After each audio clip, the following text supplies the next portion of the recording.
अस्सलाम वालेकुम। ये वीडियो हमारे प्राइम मिनिस्टर इमरान खान साहब के लिए है।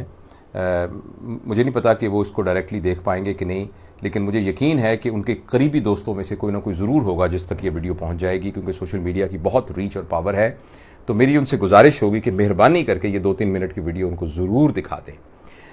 मेरा नाम जावेद इकबाल है। मैं कायद-ए-आज़म मेडिकल कॉलेज बहावलपुर से हाल ही में रिटायर हुआ हूँ as head of department of surgery और प्रिंसिपल। और मेरा 35-40 साल का तजुर्बा है पाकिस्तान में और मुल्क से बाहर भी तालीम और तरबियत के लिए जाने का। मैंने बाहर से भी फेलोशिप्स की हुई हैं और यहाँ मैं एक इदारे के हेड के तौर पर रिटायर हुआ हूँ। तो एक तो ये मेरा यानी मेडिकल बैकग्राउंड है, और उसके साथ इस वक्त मेरा ज़ाती तजुर्बा है अपने 2 बेटों को लुक आफ्टर करने का, जो दोनों डॉक्टर हैं और दोनों अभी महकमा सेहत के मुलाजिम हैं।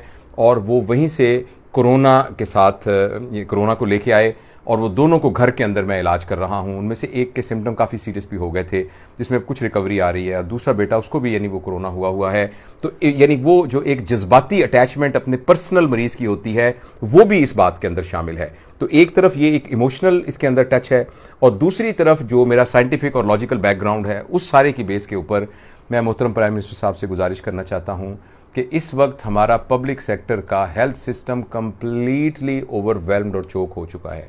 और ये बात वीडियो करने से पहले मैंने एविडेंस के लिए जितने बड़े बड़े और शहरों में मेरे दोस्त, मेरे कुलीग, कॉन्टेम्परेरी हैं, उन सब से मैंने बात करके पूछा है। तकरीबन तमाम शहरों में यही हाल है। फैसलाबाद में ये हाल है, मुल्तान के अंदर ये हाल है, लाहौर के अंदर ये हाल है, और शहरों में ये हाल है। तो अब मुझे आप ये बताइए कि अब अगर हमने इस वक्त कोई ना कोई अनपॉपुलर डिसीजन लेकर मुकम्मल तौर पर लोगों का मेल मिलाप जो है इसको कम ना किया, तो कुछ देर के बाद एक मरीज पड़ा होगा और कोई जगह नहीं होगी, अभी भी कोई जगह नहीं है जिसको हम जहां लेके जा सकें। तो ये मेरी आपसे गुजारिश है। मैं आपकी इस पॉलिसी से मुकम्मल इत्तेफाक करता हूं कि हमारा वेस्ट की तरह सूरत हाल नहीं है। आप बेल आउट नहीं कर सकते, सारे लोगों को पैसे नहीं दे सकते, इसलिए आपके लिए मुकम्मल लॉकडाउन करना मुमकिन नहीं है। लेकिन खुदा के लिए जो SOPs हैं उन पर तो स्ट्रिक्टली अमल करवाइए। और अब अभी भी शहर में, मैं बहावलपुर में इस वक्त बैठा हूं, अभी भी जाके देखिए सड़कें भरी हुई हैं, मार्केट्स बिल्कुल भरी हुई हैं, लोग उसी तरीके से बैंकों में जा रहे हैं, उसी तरीके से मार्केट के अंदर खरीदो फरोख्त हो रही है।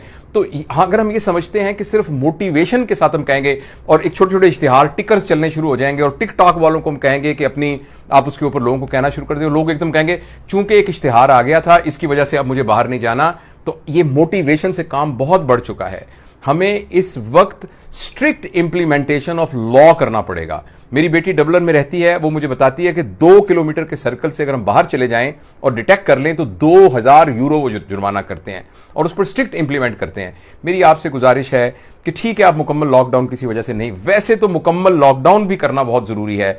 डॉक्टर जावेद अकरम साहब जो हमारे बड़े भाई हैं और बहुत सीनियर यानी मेडिकल एजुकेशनिस्ट हैं और यूनिवर्सिटी ऑफ हेल्थ साइंसेज के डॉक्टर हैं और फिजिशियन हैं, उन्होंने पिछले दिनों ये रिक्वेस्ट भी की है कि लॉकडाउन नहीं बल्कि मुकम्मल कर्फ्यू लगाना पड़ेगा इसको रोकने के लिए। तो अगर फर्ज करें हम ये नहीं भी कर सकते, तो मेहरबानी करके ये कोई ना कोई इंप्लीमेंटेशन इस लॉ की कि लोग सड़कों पर ना फिरें और जो आवर्स ऑफ बिजनेस है उनको मुख्तस किया जाए और लोग उसको वायलेट ना करें, इन सब को बहुत जरूरी इंप्लीमेंट करने की जरूरत है। अगर हमने ऐसा ना किया तो कुछ ही दिनों के बाद ये इटली और न्यूयॉर्क से वर्स्ट सिचुएशन हो जाएगी। ये मैं अपने मेडिकल नॉलेज की बुनियाद पर कह रहा हूं। देखिए, जो कोरोना का पेशेंट है, अगर अल्लाह ना करे उसको कोई एसोसिएटेड मेडिकल प्रॉब्लम हो गया, फर्ज करें उसको हार्ट अटैक हो गया और कोरोना हो गया, वो कहां जाएगा? इसी तरीके से एक किसी खातून की C-सेक्शन करना है और उसको कोरोना भी पॉजिटिव है, तो वो कहां जाएंगे? दूसरी, मैं आपसे ये गुजारिश करना चाहता हूं कि बहुत स्पीड के साथ, मेरे अपने घर के अंदर मेरे 2 बेटे हैं जिनको मैं अभी डाउन स्टेयर्स उनको लुक आफ्टर कर रहा हूं, और मैं अल्लाह से दुआ करता हूं अल्लाह उनको सेहत दे, तंदुरुस्ती दे। इसी तरीके से उनकी वार्ड के अंदर 8-8, 10-10, 15-15 डॉक्टर जो हैं वो कोरोना पॉजिटिव हो रहे हैं और वो क्वारंटाइन में जा रहे हैं। अगर उनको सिम्टम है या सिम्टम नहीं भी हैं, कुछ अरसे के बाद हमारी मैन पावर बिल्कुल डिप्लीट हो जाएगी। इसलिए आपसे गुजारिश है कि मेहरबानी करके जितना जल्दी हो सके हम एटलीस्ट 2 हफ्ते के लिए लोगों की घर से बाहर निकलना उसको बंद करें, तभी इस वबा की पीक को हम किसी तरीके से हैंडल कर सकेंगे। और आई एम श्योर कि आपके इर्द गिर्द बहुत ज्यादा टेक्निकल लोग होंगे जो मुझसे बेहतर तमाम चीजों को बता सकते हैं। तो अल्लाह ताला हमारे ऊपर रहम करे, और मैं आपकी सेहत की सलामती के लिए भी दुआ करता हूं और आपसे रिक्वेस्ट करता हूं कि इस बात को अपने मेडिकल एक्सपर्ट्स के साथ डिस्कस करके इसको एक तवज्जो दीजिए। ये इतनी सीरियस सिचुएशन के अंदर, जब मैं पर्सनली भी इस वक्त थोड़ा हर्ट फील कर रहा हूं और एक पूरा ओवरऑल सिचुएशन भी है, ऐसे मौके पे कुछ शेयर तो मुनासिब नहीं लगता, लेकिन मुझे फिर भी दिल चाह रहा है कि मैं अपनी बात को इस शेयर पे ख़त्म करूं कि ऐसा ना हो कि दर्द बने दर्द ला दवा, ऐसा ना हो कि तुम भी मदावा न कर सको। शुक्रिया।